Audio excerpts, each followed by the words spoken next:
Ross here, starting our live stream.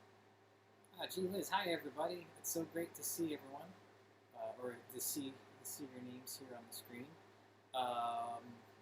How's everyone doing? I'm back, and I for one am very excited to be back in full swing.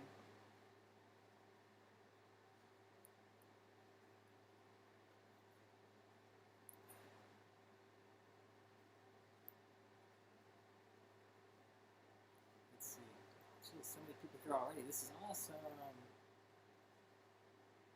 Oh yeah, I'm very excited about the lights. Some good atmosphere going on.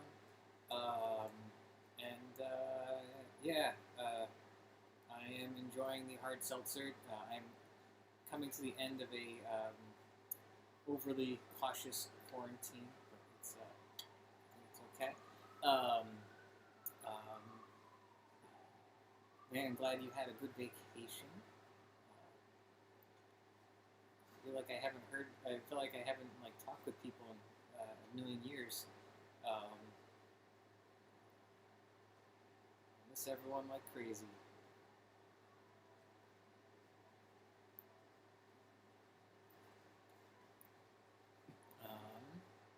So let me think. While we're waiting for some more more people to pop in, a few announcements.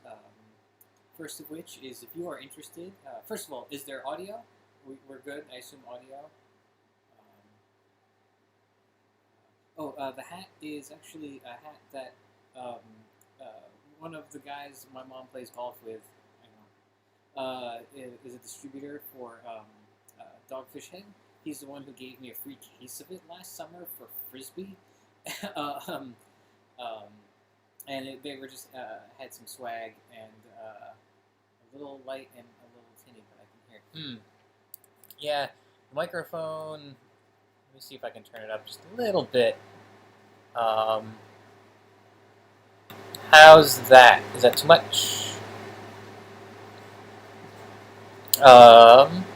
I'm getting like a red line here. I can also, if there's too much background noise, let me know, and I can.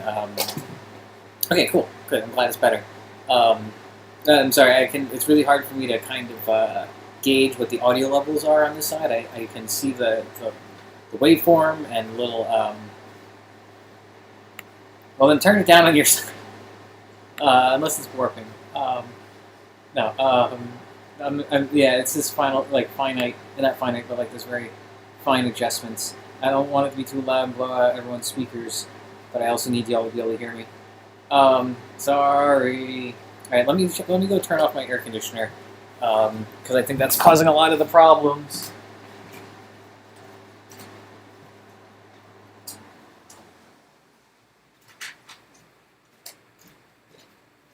All right.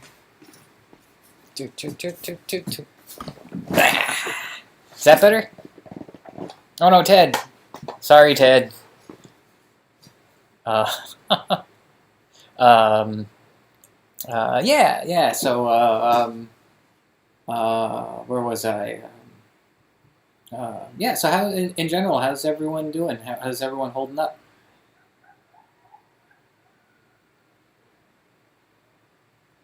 We're waiting for some responses because I know there's a lag here. Some announcements. If you're interested in the doing sword and buckler, Hildo is putting together a sword and buckler study group. Please check out our Discord for information about how to sign up for that. We're going to be doing outdoor longsword classes starting September 12th. I will be holding them in Marcus Garvey Park probably, because that is a large park and is more accessible for folks. Also, Harlem River Park still might be on the table. I just need to be able to have, because I'm carrying a lot of people's rattan, which is part of our next announcement. So I'll just need to be able to carry things to the park.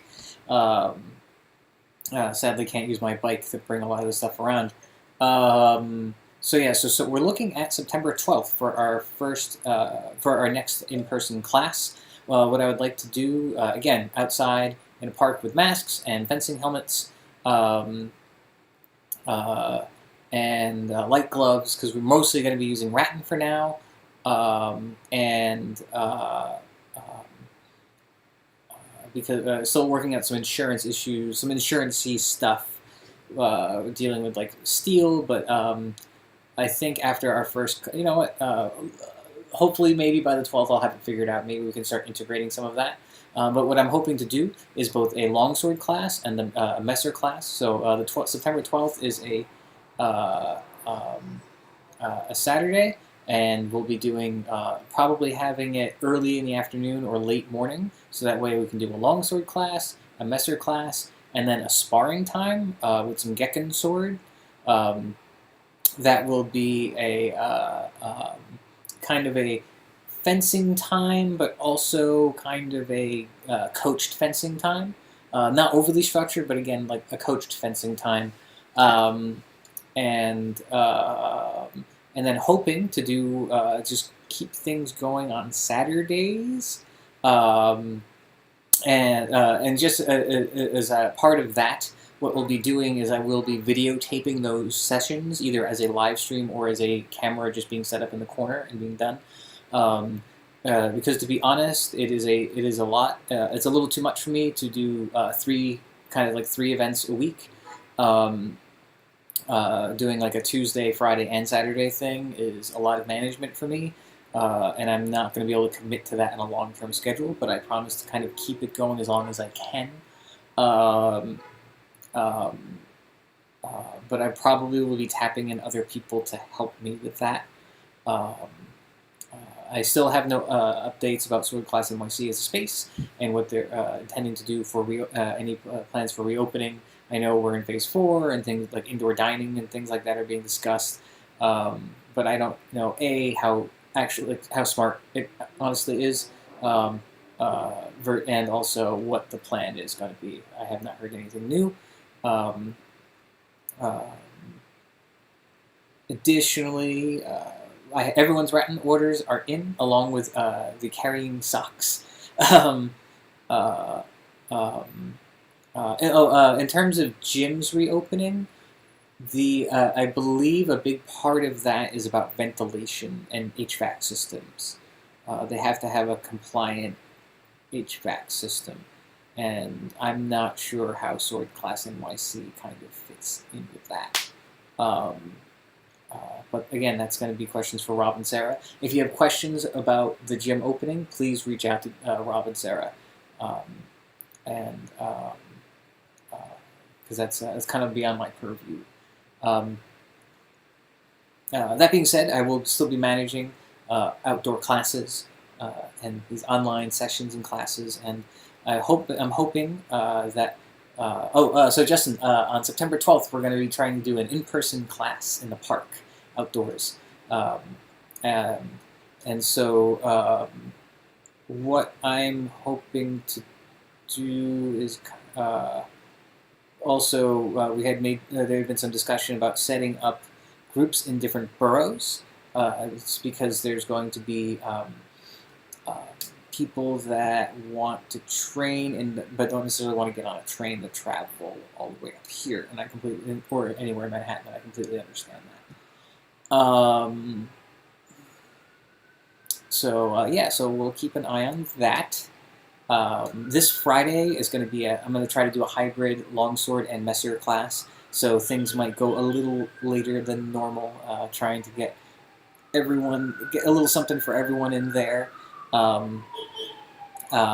This past week we did kind of a review of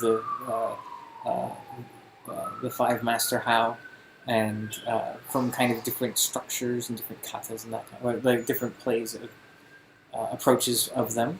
And let's see, there's something else regarding outdoor classes. I don't remember what it was. We'll try to set up a rain date for the 12th, because who knows, the weather has been so unpredictable these days. So we'll try to set something up there. And let's see, a couple other things. Liberty, our friends in New Jersey, run by Dan Holiday, have been doing a really awesome reading series of Kaya's book club series on Kaya's book, Fear is the Mind Killer. It's a book about creating an atmosphere of martial training, martial arts, and fencing training that while still being very inclusive and making everything an opt-in, which is psychologically, and the psychological elements of studying a martial art in the context of studying things that involve trauma or that could incite trauma, reignite past traumas. I really love that book. I recommend it. We will probably do our own reading series of it at some point. I might even try to talk to Kaya, who I've met a few times and done some streams with before. Maybe we can get Kaya to come on and talk about their book a little bit. Let's see. And also, I believe at 8 o'clock tonight, there is a CKDF discussion by Jake Norwood about his research on the subject of Gemeinfechtens, common fencing. I don't know exactly what his approach is or what materials he'll be talking about or using, but it's Jake is one of the old guard, and he's a nice dude, and has put a lot of work, blood, sweat, and tears into Hema. So it'll be really nice to it'll be interesting to hear what he has to say. So I think that's happening tonight at 8 o'clock on the CKDF channel. So we'll try to wrap up by then-ish. Not a whole lot to go through today, but yeah, we'll get there. So all that being said, does anyone out there have any announcement stuff that they wanted to bring up before we move on to our... Oh, it's happening now at 7. Oh, okay. Well, oh, okay, they posted the video after. All right, so yeah, we'll all check that out later. Does anyone, before we begin, does anyone have any questions, comments, or any announcements they want to make before we kind of jump into it?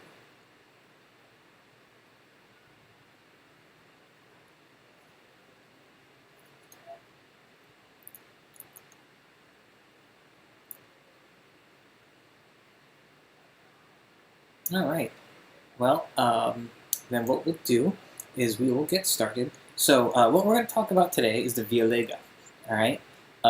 And I don't think I have to go too crazy in showing and telling people what that is. But the Via Lega are here. I can actually show you a picture of them from the manuscript. So here we have the Via Lega. We have Fluge and Ox and Vontag and Alber. These are actually going to be these images are going to be referenced in the reading that we're going to go through today, which is a really interesting book called In St. George's Name by Christian Tobler. He's one of the old, again, another one of the members of like the OG Hema crowd. Done a lot of great research, written a lot of great and interesting books, this has done his own translations of things, and so what we're going to be going through today is a article he has written about these things right here, the Via Lega. Via Lega are for guards or for postures or for layers. Layers is an animal layer, something which it springs out of, something that it is holding ready in, and also in medieval terminology, it also kind of meant an embattlement, a bastille, right? Yeah, so these are from the I forget, I think, is it from the Von Danzig manuscript or some iteration of that? I forget exactly, I can look that up, and we can post what this is from, but I got these from Lichtenauer.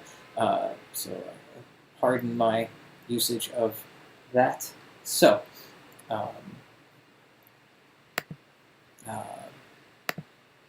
I guess without any further ado, what we'll do is I will put in the tape, and we will start watching the little reading series that we have that I've done. So what we're going to do first is we're going to read the Via Lega. I use the Jude Lew material because that's kind of what we use mostly, and then I dive into the article. All right. So let me just go ahead and put the tape in, and we will we'll get started. All right, let me do this here.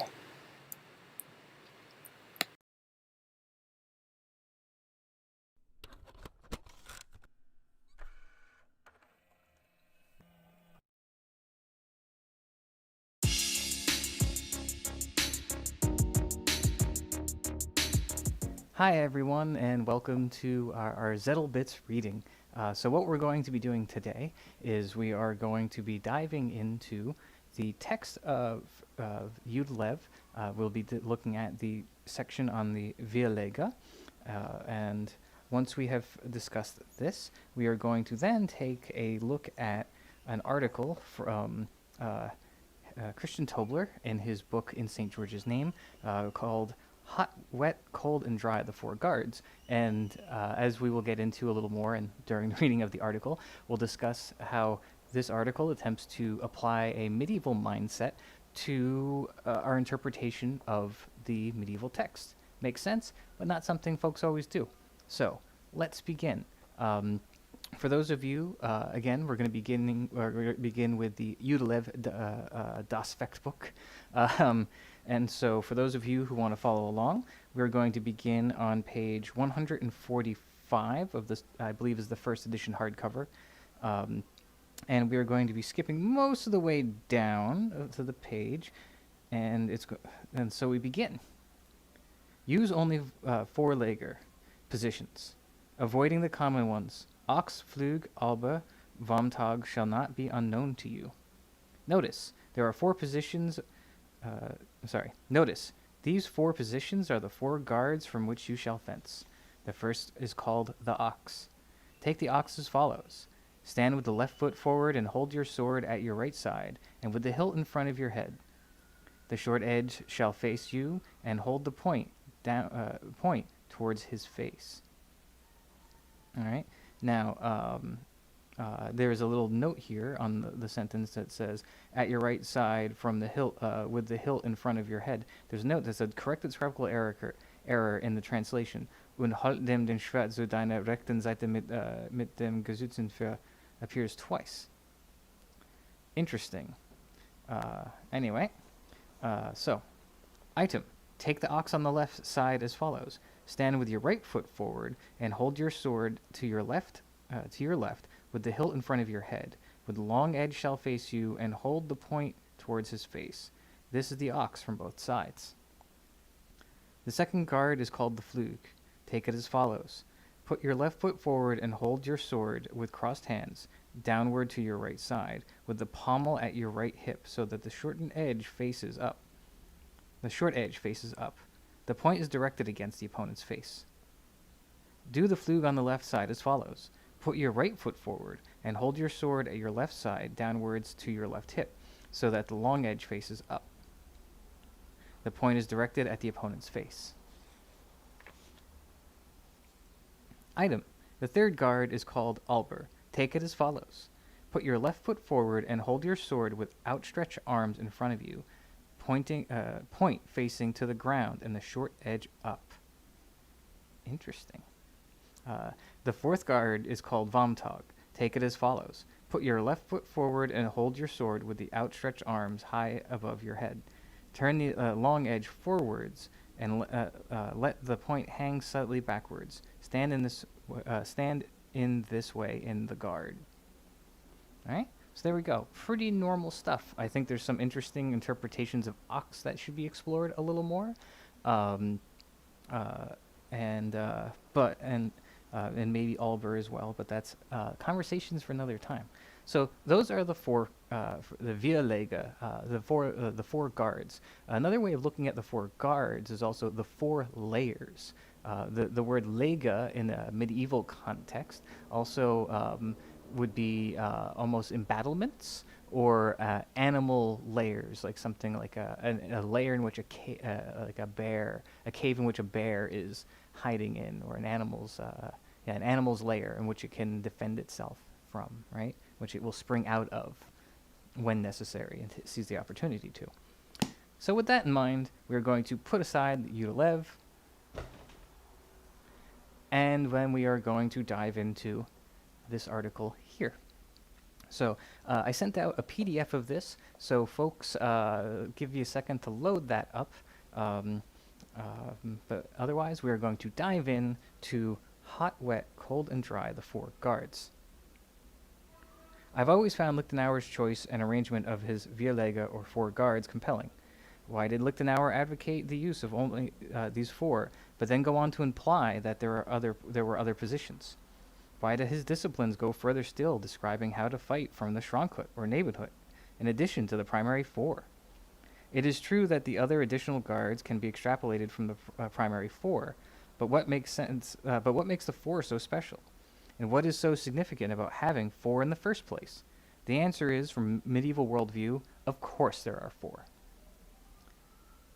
Medieval man, like the thinkers of classical antiquity, whose philosophies he had inherited, tended to couch any understanding of the physical world in tetrads, groups of four. The ancients devised systems of four elements, four winds, four seasons, four cardinal directions, and so on. Naturally, then, it follows that there should be four guards, as the Lega comprised the physical framework of the art. My thoughts on this came into sharp focus meditating for some time on the illustrations of the Via Lega from the so-called von Danzig Fechtbook, which illustrates on one page two figures facing each other, forming the guards Fluge and Ox. On the next page, two more figures facing each other in the guards Tag and Alber. These two pairings, Fluge facing Ox, Vomtag facing Alber, are consistent in the treatise's illustrating the guards throughout the history of the Lichtenauer tradition, whether it is a manuscript from its heyday in 15th century or a printed work from the art's dying gasp in the early 17th century. From a functional point of view, this makes sense. Ox and Fluge are both closed wards, guards that close lines of attack. Ox closes the high line of attack, while Fluge closes low lines. Alber and Vomtag are open wards, positions of preparation and invitation. They do not defend any part of the body. Alber rests low, Vomtag stands high. These qualities or characteristics of the guards, high, low, open, and closed, mirror those of the classic four elements of fire, water, and earth, which Aristotle reckoned to be described by the qualities of hot, wet, cold, and dry. These systems of classical elements is generally given short shrift by modern people. Likely it is due to some confusion of the concept with our modern periodic table, which defines over 100 elements. But this calculus, a system of four elements, seems primitive indeed. By this calculus. However, the classical elements are best positioned against our idea of states of matter, and not the elements of today's chemistry. Earth corresponds to the solid state, water to liquid, air to gas, and fire to plasma, or ionized gas. There's a footnote here. The modern physicists may argue for the existence of additional states of matter, but these reside in the realm of particle physics, and they are outside what human beings can really experience with their senses. I don't know if Doc Josh wants to weigh in and rage on this a little bit. Please do. And it is here that Plato's ordering of the elements becomes important, for it reveals that sophisticated thinking inherent in the ancients' attempts to understand the physical world about them. Plato ordered the elements from the heavens downward as fire, air, water, and earth. This corresponds directly to the ordering of the states of matter: plasma, gas, liquid, and solid. And so the ancient thinkers actually intuited a thing or two about how we should understand, how we now understand the physical world today.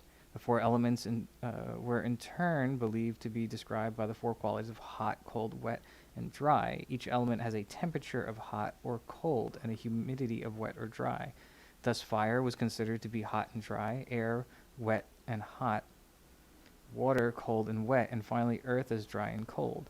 We can think of this system as describing both relative energy, level, and motion. This system was also so influential that it was used to describe the natural order of all things, the bodily humors, the effects of various foods and activities upon human health, and the characteristics of heavenly bodies. Again, nothing to do with modern science, but a again, medieval worldview. I am not an expert in medieval sciences, so it would be interesting to kind of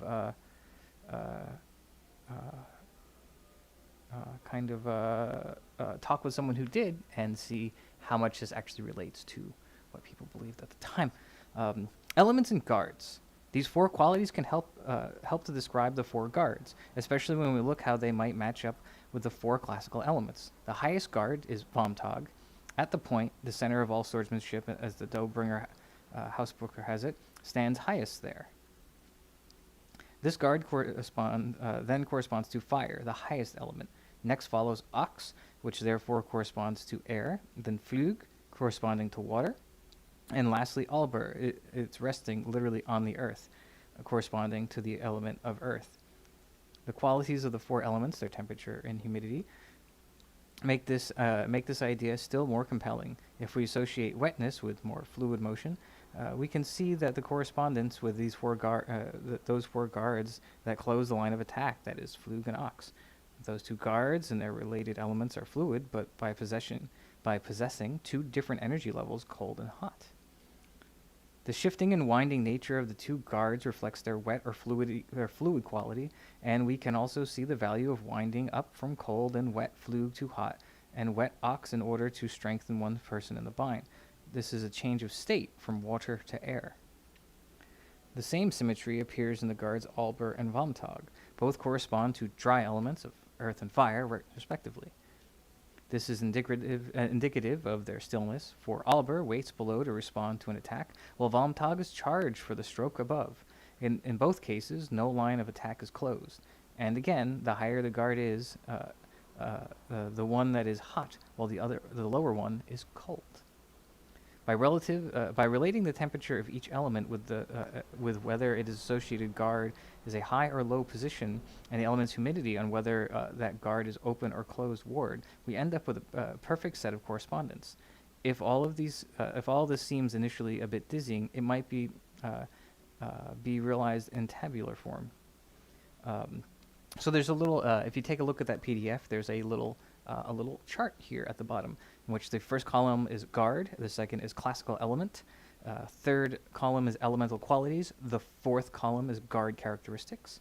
So we have our guards: Vomtag, which is fire, it is hot and dry, high and open; ox, which is air, hot and wet, high and closed; Fluge, which is water, cold and wet, low and closed; Alber, earth, cold and dry, low and open. Long point. Quintessence? ? An idea that enjoys popularity among a number of classical thinkers and their medieval inheritors was that a fifth element, called quintessence by some authors and ethers by others, that transcend the physicality of the four elements. Aristotle regarded this fifth element to be neither hot nor cold nor wet nor dry. It stood on its own, filling the spheres beyond the earth, an additional element, and yet something distinct. Speculating a bit more, perhaps we find an equivalent to this idea in the position of langeoort, or long point, the position of maximum forward extension with the sword that defines the end point of a thrust and the point of focus and impact for a stroke with the sword. Langeoort is also employed for keeping an opponent at bay. Langeoort doesn't close a specific line of attack in the same way that ox or Fluge does, but it doesn't open one either, as do Alber and Vomtag. That is to say, it is not wet or dry. All the openings on the body are protected to some degree by distance and angle. Nor is it high or low guard. It stands in the middle, extended outward, and it is therefore neither hot nor cold. So, like the fifth element, it too is a way by transcendent. For while not among Lichtenauer's primary four, it is a position that appears over and over throughout the techniques, whether implied or described directly. It is in its guise as the Sprechfenster or speaking window. It merits its own section of Lichtenauer's verse. Its prominence begins apparent in the gloss for those verses drawn here from the von Danzig manuscript. Quote, "Note, you have learned before how, when you when you are before your opponent, you should position yourself on the 4 guards from which you are to fight. And then you should also know that the speaking window, which is a guard, and you should stand in it well in it, that this guard is the long point, and that this is noblest and best. Whoever can truly fight from it at the sword can coerce his foe so that he must be hit whether he likes it or not, and cannot manage to strike or thrust before your point. We can see some reflection of the ultimate fifth element in the noblest and best of guards. The medieval mindset. Is this all mere coincidence? While I'm not about to say with any certainty that the 4 guards were designed with the 4 elements in mind, I think that their natures are indicative of the way medieval people envisioned the physical world. Medieval thought and culture were holistic to a degree that even the most fervent of a New Age adherents can only dream of. The system of the 4 elements was meant to work as a device for conceiving the physical world. That same mindset might explain why we see 4 primary guards that echo the elements in form and function. Given Lichtenauer's 4 guards, or the physical framework of his fighting art, it shouldn't be surprising that such correspondence and connections would be discernible. It's certainly not out of the question that period fencing masters thought along these lines, for we have much evidence of overlap between textbook tradition and manuscripts touching on the mystical. In the 1459 Hans Talhofer Thought Codex in Copenhagen includes the planetary lore of the day amongst its non-fencing agenda, and it is steeped in elemental theory I described earlier in this essay. The same planetary lore is also in the related Kriegsbücher tradition, best exemplified by Conrad Kentner's seminal work Bella Fortis. I don't think I'm saying that right, so I apologize. Kieser's Perfactory material shows the 7th planets and their qualities, and still further afield, but in the same general vein of our excellent fighting treatises, we find the various copies of Table of Health. I'm not even going to attempt to pronounce that Latin, describing elemental qualities and effects upon the body of various foods, climates, and activities, including one plate illustrated with 2 men with swords and bucklers devoted to fencing. Indeed, this mode of thinking informed the basic historical matters in the world they lived in. But perhaps the more important question is, does this matter? Or is this comparison just an intellectual exercise? I think the simple answer is yes, it does matter, but more because of the detailed examination of how the guards work and the exercise led us to, rather than the cure of correspondences themselves. In following this trail, we've exposed some fundamental aspects of the nature of the 4 guards, and there may be more yet to learn from this process. Examining medieval system of fencing from as close to worldview of the men who created them as possible can only deepen our knowledge of their fighting arts. That is the important part, and I think is really the big takeaway from all of this. Whether or not you agree with that analysis, I think it personally is very interesting, and I think I agree with Tobler's own personal analysis that the exercise in itself is almost more important than the conclusion, in the case that it really helped kind of define and look at the core qualities of the fencing materials. I will leave more explanation of that to future Peter, who will field more questions about this. But before I go, I will say that one of the things that I'm very interested in is definitely looking at things from that medieval mindset, but at the same time, really looking at not only what they're telling you to do, but why are they telling you to do it, and but in broader strokes, right? And it all fits in with that medieval mindset, in so that in such ways that there is a way that they use to write information in the time, right? And there's ways that we write and read and discern information now, and those two things are not the same because it's separated by several hundred years, and a vast change in how we look at text and how we look at information and understand science and the world, and also in a very, not just those larger things, but also just in terms of more holistically, how do we record and transmit data, and how do we understand that? And so part of why I'm so interested in different medieval mindsets, also like medieval vocabulary, different thing, but like the idea of how can we look at these books differently? How can we look at what they're asking us to do? If I personally believe Hauptstücke is a demonstration piece, it is a part, but it is a demonstrative piece. So what are these collective pods of demonstrations asking us to understand? Folks who are familiar with my Messer curriculum know that I've been working really hard to kind of boil it all down in trying to figure out, okay, how do we best communicate these things in as few simple Rolodex cards in the Rolodex as possible, and explain them in that way. What is the greater meaning of, say, Krumpau? What are they really asking us to do, and why are they giving us so different examples of the same thing? And how do they all kind of relate, and how do they not relate? And through those relationships, how do we really translate it, right? And a big part of that is kind of trying to dissect how the people who wrote it were thinking. And that's really hard because it's impossible to truly understand it.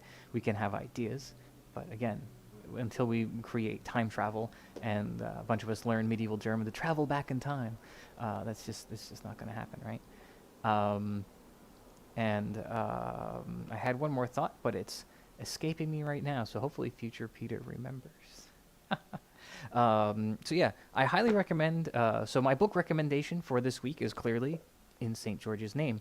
I think it's a really interesting, it's a very, very clean translation, is one thing that I really, really appreciate about it. It has a lot of really interesting materials, and it has, of course, their own, Tobler's own kind of interpretation of a lot of these things, but I respect the fact that it's his own translation. There's a lot of overlap between what they do and what we do. And so I definitely recommend you check it out.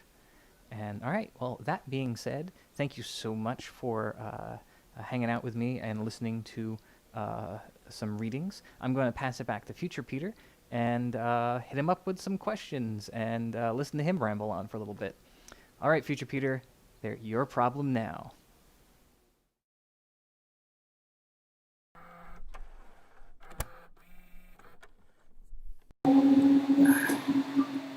Okay, well, aside from past Peter being a real jerk, um, um, yeah, so I thought it would, I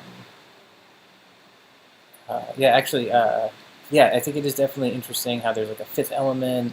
Um, uh, it seems like Kat mentions, it seems like many of these medieval musings on the elements or anything greater as it relates to swordplay would have been so common in thought that it might not have warranted writing it down. That's probably true. I mean, ink and paper are probably all being written on vellum.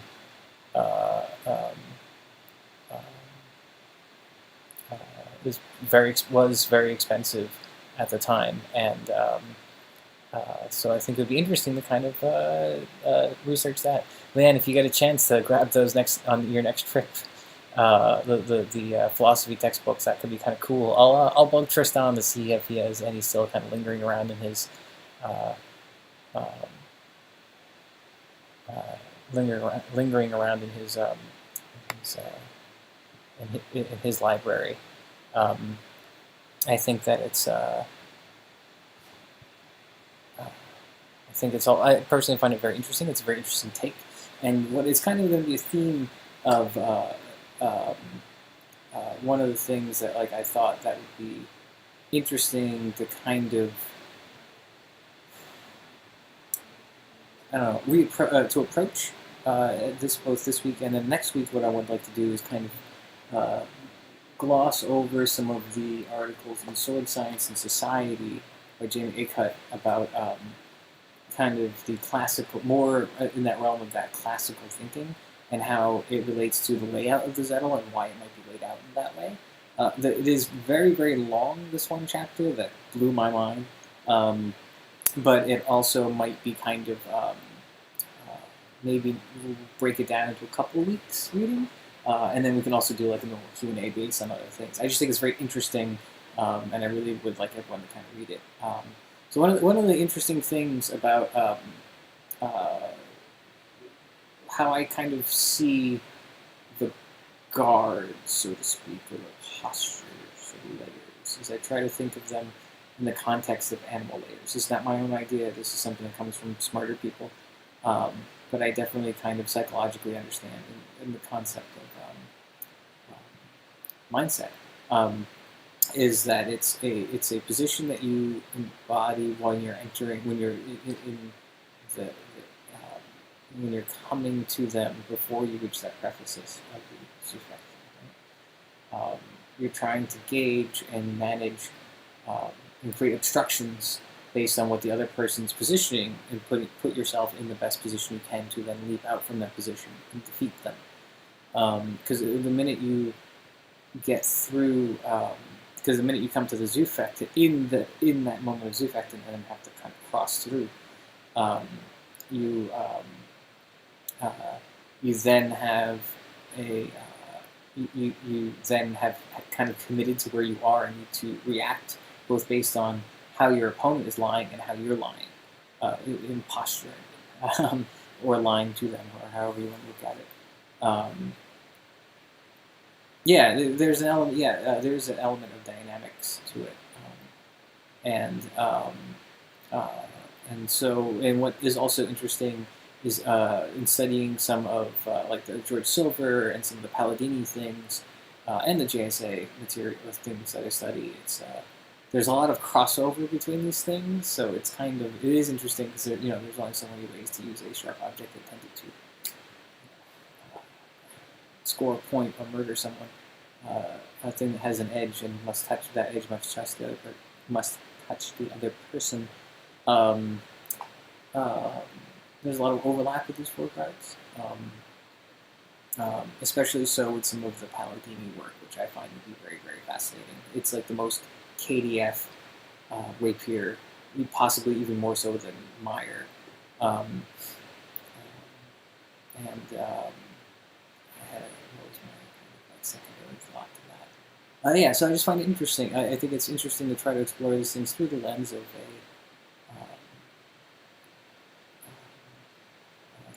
the medieval mindset. The first thing that sprang to my mind was the Via Lega is the symmetry of the body. The symmetry. It's designed to kind of emphasize the four openings. In fact, it also talks about how the Fluge and the Ox are also the openings. I think it's in the Zwerchhaus section. It's like, you Zwerch to the Fluge and Ox, and those are also the openings.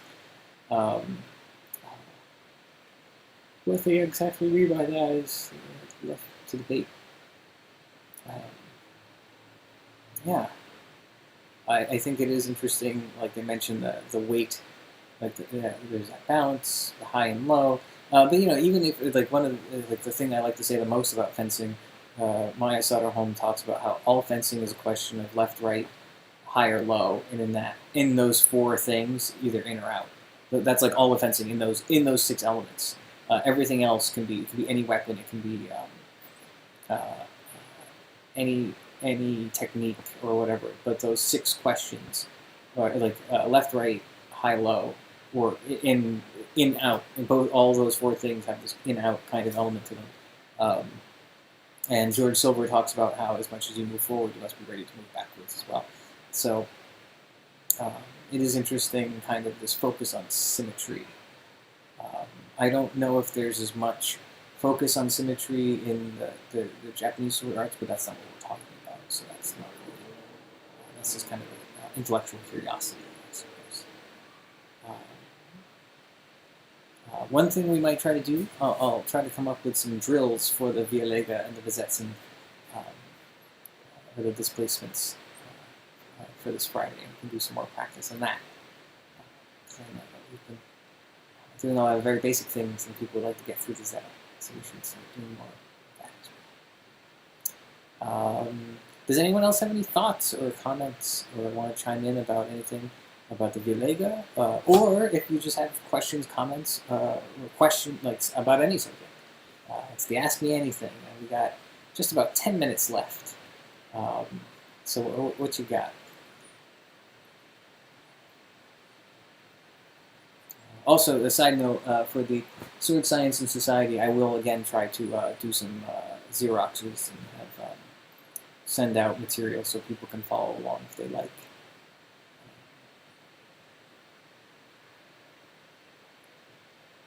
I will do my best to do a reading. I am not the best public speaker, but I do my best.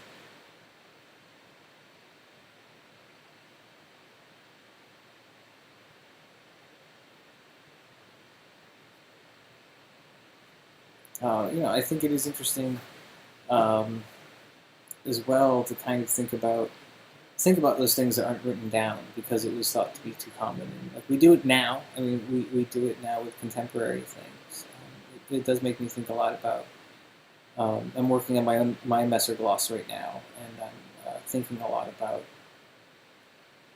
how am I communicating information, and is it A, effective, which is the most important part, but B, what idioms or what kind of like what modern isms am I inappropriately using that don't make it accessible?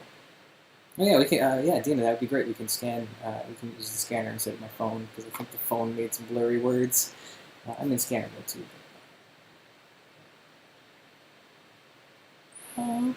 Yeah. Sorry, a new family moved in a couple floors down. Their kids apparently locked in the hallway. Sound like they need a beer.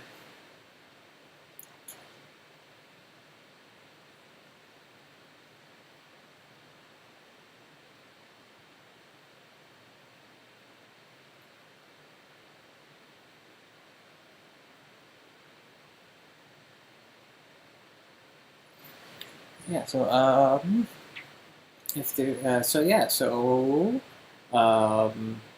trying to think. Additionally, like the Lega are interesting because they're both postures, but can also very be easily applied, turned into words, gazettes, and um,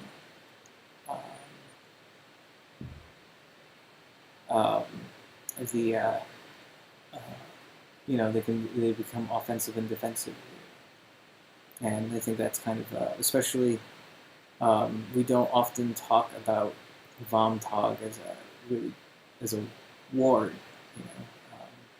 The Ansätzen and Absätzen, the Absätzens mostly rely on the Ox and the Fluge. Actually, most fencing relies on Verhangen version, like kind of like Verhangen or some such. I think it's one of the interesting kind of pedantic things that the Germans do. They have kind of a word for, it's being held the same exact way, but we're going to call this, when it's being held and being used offensively, we call it this. But when it's being held and it's being used passively, it's this. But when it's being used in this other way, it becomes this other word. You see it in the language too. It's very fascinating. It's kind of a mind. It is part of the mindset thing. Let's see. I don't know if I necessarily associate wetness with fluidity as much as the humidity. Makes sense. My brain. Oh, good. Oh, yeah. Very good. Kat has been working on a paper based on a survey regarding practice habits.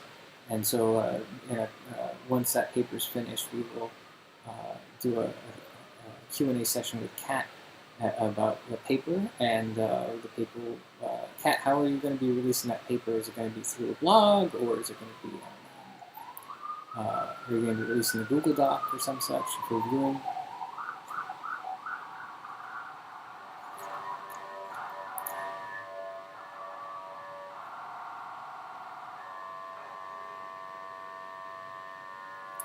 It's been crazy today.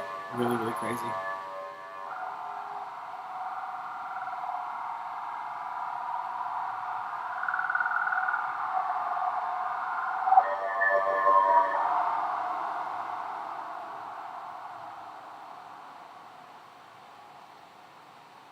Yeah, there's been a few incidents this week on my street, at least over the past week, and so I think I don't know what's happening, but definitely something's been going down. So Kat will be releasing the paper in Google Doc form with a post on the blog, and we will update you about that. Justin says, I think of it as the wetness enables change. Think of it how you pre-industrial farming society see rain, etc. Just a guess. Yeah, it's going to be good. Yeah, I think that, again, I think the paper, like the Tobler makes a really good point in trying to, like, these are not how we view elements now. It's like real observational basic stuff. I also, I think, and I think I brought this up the other week too, is one thing I try not to do is overly simplify people of the medieval time.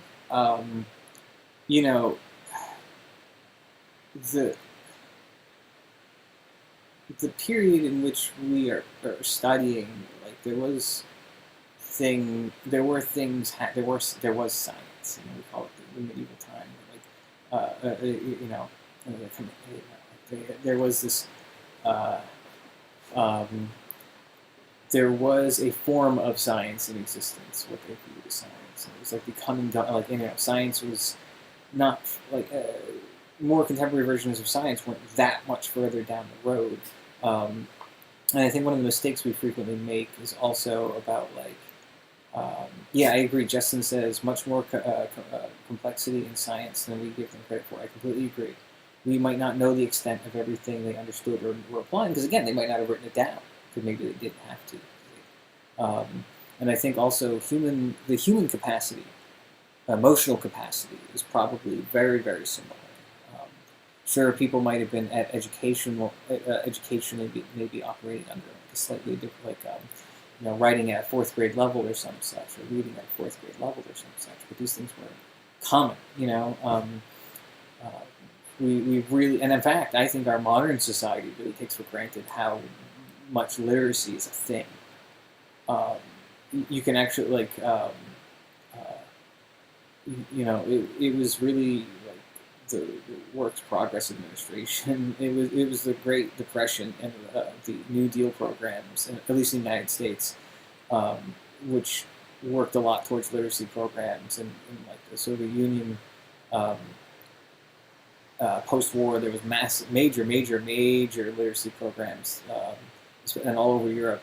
And a big part of so this, our contemporary ability to have the level of literacy that we have is very, very modern.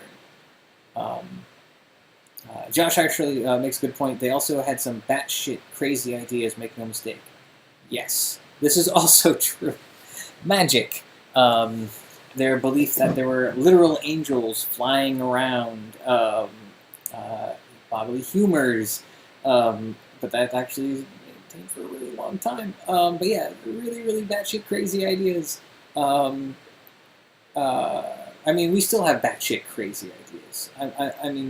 Let's be really honest.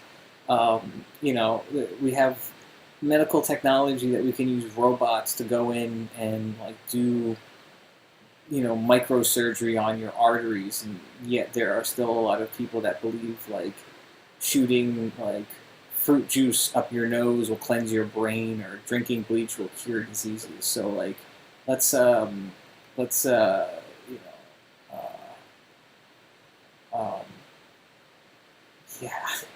Leanne says, my recollection is that their scientific understanding was based on a classical period before them. Yep. Yeah, that's actually a point that Acut makes in the book. And there is a lot in there, and I think it was also, let's also not forget, there was probably, the church had a lot to do with everything, and there was going to be a lot of, it was a period in which you had society was greatly reordering itself because of technological innovation, because of religious movements, because of power shifts. A lot of just crazy long history things that are that just are that we really don't normally think about, economic culture. The economic culture of the medieval era is very, very fascinating. So yeah, a lot of stuff, and I think so. Long story short, I think we just don't we don't give the people enough. I don't think we give them enough credit to a certain degree. They weren't simpletons. Um, see, Josh says the cure of all pain is death. Correct.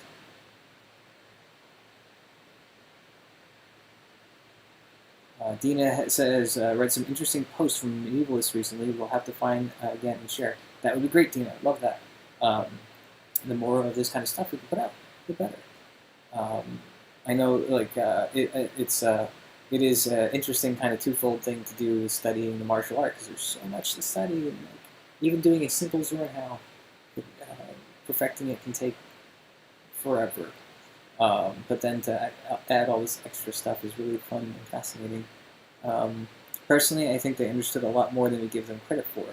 Just that we tried to disparage them because it usually framed their knowledge in unscientific terms. I agree. Yeah, and I think it would be great to like. I think that there's probably a lot of these things. It's also, I think, an attempt by modern historians and an attempt to kind of hold up the modern, hold themselves up to a higher degree. Look how much further we've come. Look how simple they were back then. It's a very kind of living at the end of history, kind of, to a certain degree, mentality. The colonizer historian kind of thing. Where even us back in our time were simple. See, if you look at this, blah blah blah. You know, it's just so gotta give him more credit.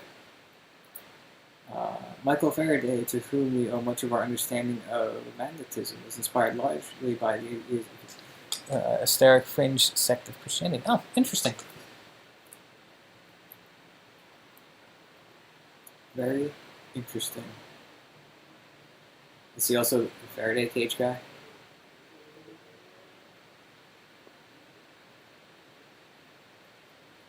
Also, what was the fringe sect of Christianity? I thought that was like a lot. I mean, there's so many different branches. It's hard to keep track of.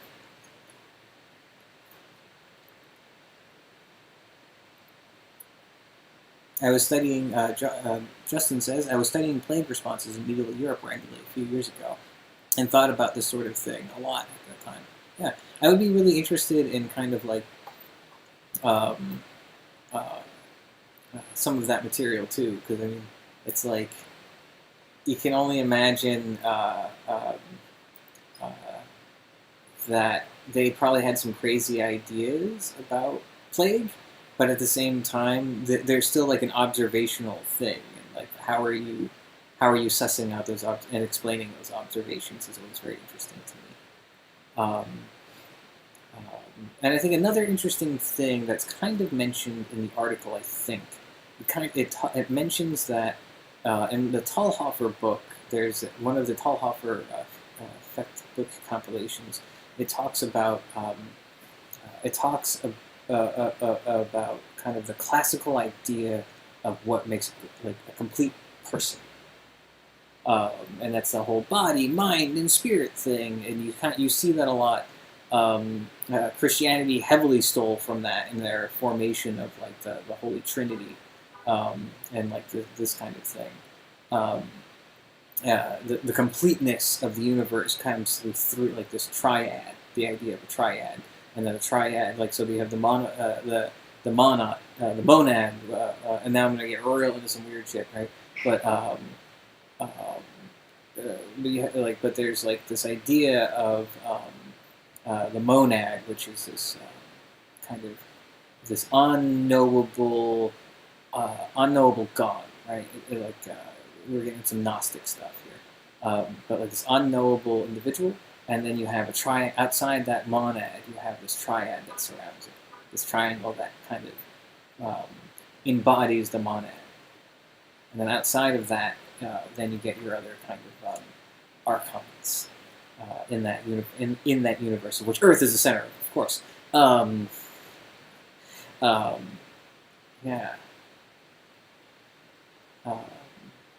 And oh yeah, the prime mover. I'm sorry, Leanne. What is that referring to? Primo mobile.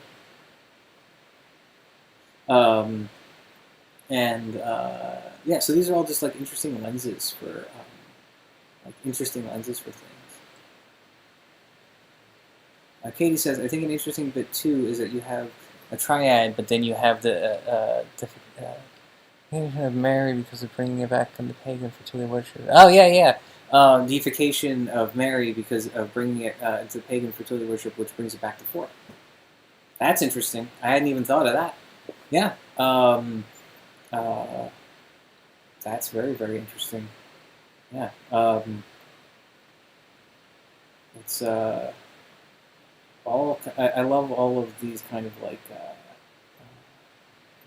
of coded, encoded things, and like like the Zettel even says like, oh, there's a lot of encoded shit in here. Good luck, guys. And I don't think they're just talking about like the cryptic verse. I think what they're doing is this fencing stuff is amongst like how you should be as a person. Like it's part of like the rigmarole of being a wealthy person in the medieval times. You have to have this knowledge of alchemy, and this knowledge of philosophy, and this knowledge of fencing, and this knowledge of X, Y, Z. These things. And so then having all these kind of like, oh look, this is all tied into like the celestial magic of the universe. I think is awesome, and I really think we should like, play that up a little more personally, because I'm totally into it. Let's see. After Katie's comment, we have Justin saying, well, for example, plague being spread through bad air, historians make fun of them for talking about disaster misaligned stars. But they also considered how to clean the air, social distancing, and keeping microbes away from others. Wow, medieval people got it. People in modern times can't. But they get no credit because they are framed in bad stars and Satan instead of microbes and biology. Going off the account of one of the royal physicians in the French court during one of the first Black Plague outbreaks. Yeah, well, yeah. And again, it's that modernist lens, right? We are at the apex of history, the apex of knowledge.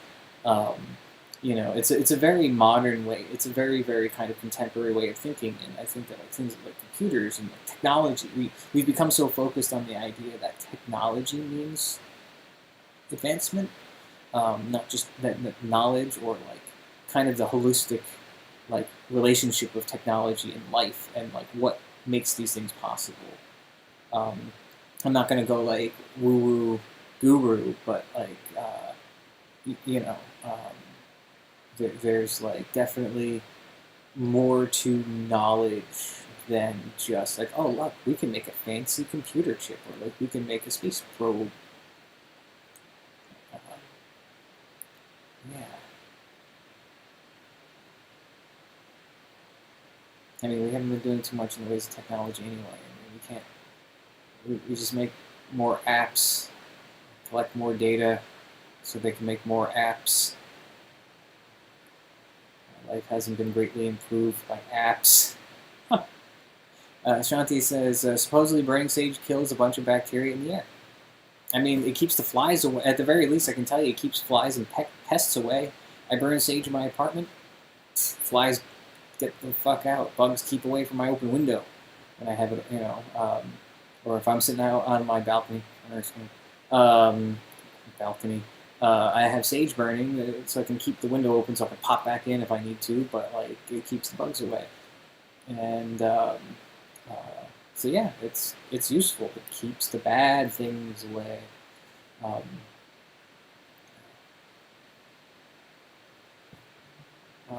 How hyperbolic are they being? It's like, oh, it's the evil air. Oh, it's the bad air. It's just the bad air because there's bad things in it. Yeah, I'll have to, if anyone wants to do it during any of the one of these AMA times, if people if people who have done this research or have want to go out and do some research and put together a little presentation, more than happy to do like a co-host streaming thing like that we're doing with like Kat on her practice habits piece. Maybe you can put together a video or a slideshow, or I can just click over to a Skype or something, and we can just hand the I can swap the stream over to you and do a Q&A. Yeah, it's a matter, as Dina says in the comments, like a lot of things are just a matter of how it's framed, and like who's framing it is a really big question, like a really big part of it. All right, folks, it's just it's about 10 after 8. I want to just kind of throw a final call for any questions, comments, or concerns out there. I hope you enjoyed this reading. I want to do a little more of this kind of trek down medieval mentality lane. Again, with popping into sword science and society, and trying to think what else. There was. That's never fun. There was another book that we might pop into, but I can't remember. Well, that this here. Anyway. Yeah. So if there's any other question, comments, concerns, pop them in the comment. Pop one into the YouTube feed now. And if not, I'm very, very excited to see everyone on September 12th. I'm going to be going up north soon to be filming some more videos with Tristan. We have a whole new video series coming out called Just the Tip. There was a little teaser posted about it a couple weeks ago. We've already filmed about 3 episodes. We're going to film a few more, so that way we have like a little season 1 ready, and we'll be releasing those early. And there's some of the episodes have multi-tiered systems in which there is a tier, a public release, and then anyone who gives to the Patreon gets the full video. Even the non-Patreon videos will have a complete content, but there's always going to be extra material for the Patreon subscribers. Additionally, there's going to be let's see what else, a cutting workshop video for Patreon subscribers, and I will be continuing developing the online course materials and classes.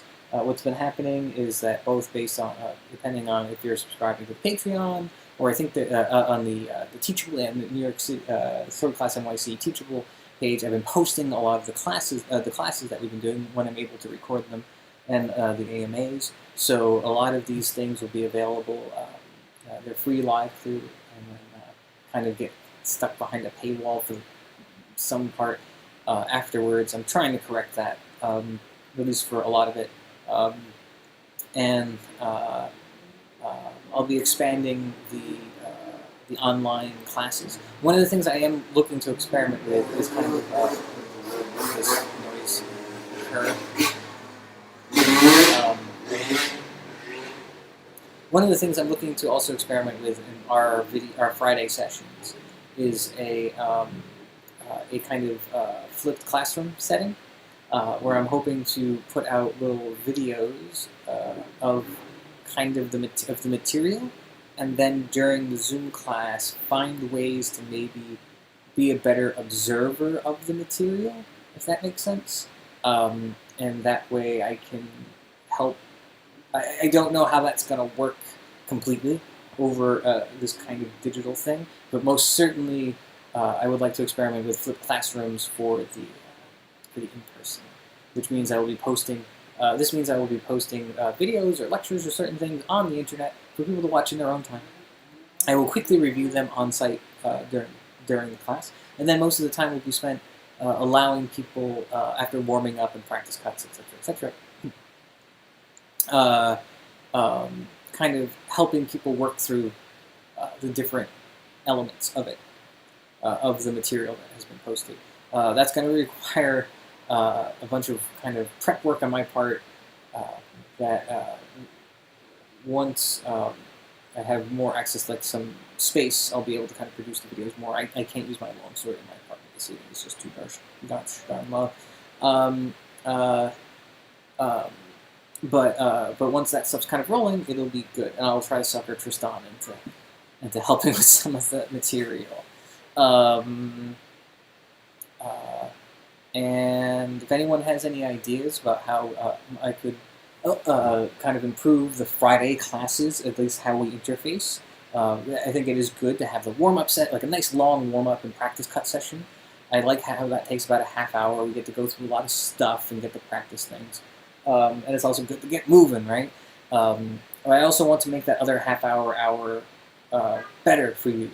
And that includes, I am open to using other platforms, be it Discord or Google Meets is a really good one. I've been having better luck with that. I find Zoom to be very frustrating for me as kind of a teacher user person. So I'm open to better ideas. Yes, so I like the shadow boxing exercise. Yeah, there'll be more of that. I think that's also really, really good. A really good series to use, system to use. I think I've prattled on enough, and I apologize. So if anyone has any further questions, comments, or concerns, message me on the Discord, shoot me an email. It's after 8 o'clock, so I'm not going to answer my phone unless you're my mother. If you're watching, hi mom, I love you.